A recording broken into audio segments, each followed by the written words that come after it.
കഥ തുടങ്ങുന്നത് 1930.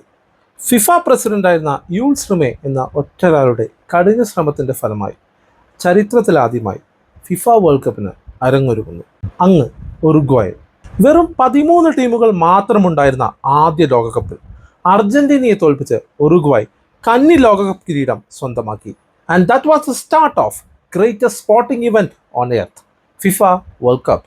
രണ്ടാം ലോക മഹായുദ്ധം കാരണം 1942-ലും 1946-ലും ലോകകപ്പ് നടന്നില്ല.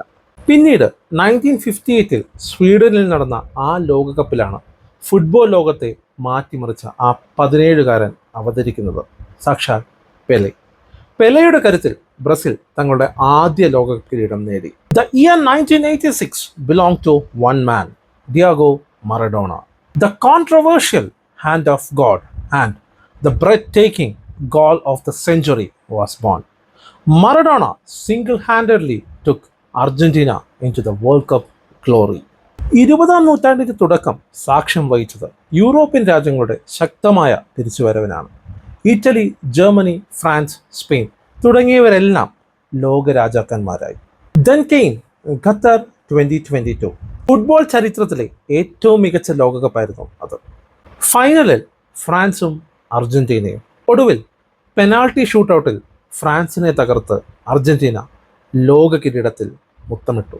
The greatest of all times, Lionel Messi bagged the World Cup crown. 48 ടീമുകളുമായി അമേരിക്ക, മെക്സിക്കോ, കാനഡ എന്നീ രാജ്യങ്ങളിലാണ് 2026 വേൾഡ് കപ്പ് നടക്കുന്നത്. കേരളക്കരയ്ക്ക് ഫുട്ബോൾ വെറുമൊരു കളിയല്ല, നെഞ്ചിലേറ്റിയ ഒരു വികാരമാണ്.